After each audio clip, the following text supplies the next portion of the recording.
Welcome to Coffee Commerce. My name is Sean Ramett, and I'm the grandson of a coffee farmer from Guyana, South America.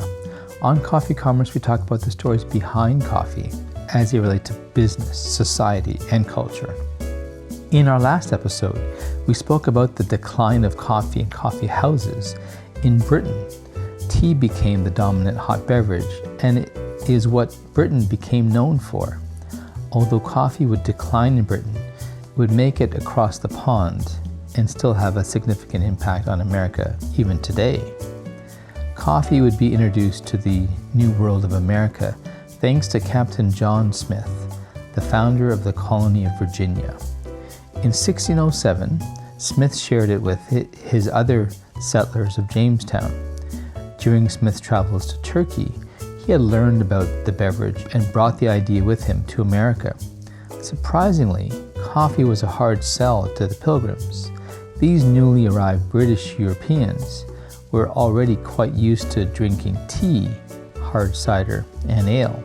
It was rumored that coffee may have had some start in America all the way back to 1620 with the Mayflower, but there was no record of coffee as a cargo item. There was a wooden mortar and pestle, but that was later used for what they called coffee powder, but no coffee was likely on board. We should also consider the Dutch, who had knowledge of coffee and had first settled on Manhattan Island in 1624. If coffee was brought by the Dutch, it would have brought by the Dutch West Indian Company, but it would seem that they stuck to tea as their lucrative business.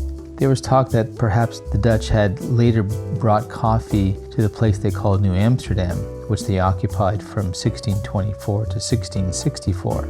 Coffee beans were well known back in Holland as the Amsterdam markets, and green beans were steadily supplied from the island of Mocha, which the Dutch occupied.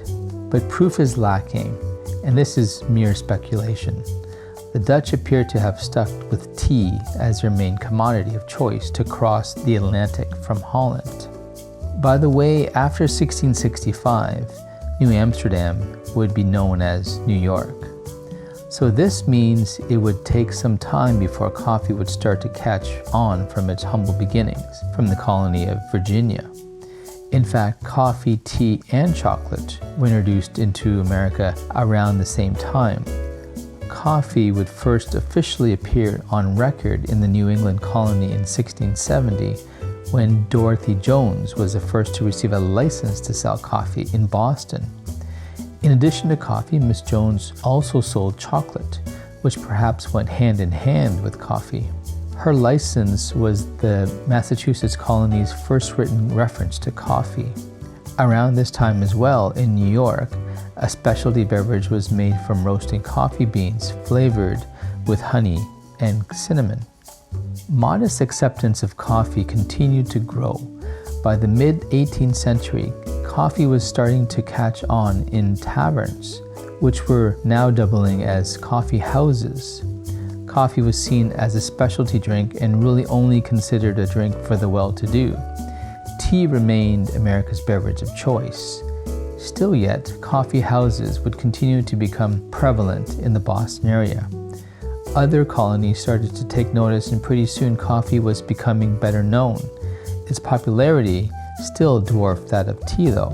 In 1683, a year after William Penn established a permanent settlement in Delaware, we find him buying coffee supplies in New York markets and paying the exuberant rate of 18 shillings and 9 pence per pound.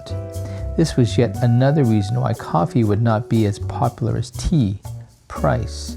Pricing was changing, however. Tea was becoming more and more expensive, not because of supply and demand or because of logistical concerns. Tea was becoming more expensive because of British taxation on the tea in the colonies. By the first half of the 18th century, tea had made such progress in England thanks to the clever marketing of the British East India Company. Their next venture was the colonies. Their ventures would not be fully realized, however, in large part thanks to King George and his Stamp Act of 1765.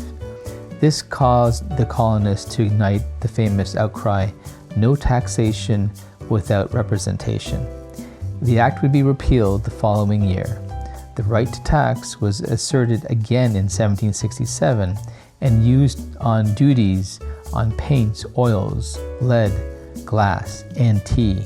Again, the colonists resisted and even refused to import any English goods. This resistance had an immediate impact on British businesses. The British businesses strongly petitioned Parliament, and every tax was repealed except for tea. The colonists were quite fond of tea, but they despised the British even more. As such, the colonists preferred to buy their tea from anywhere else except for England. In fact, smuggling tea from Holland quickly started and quickly became very lucrative.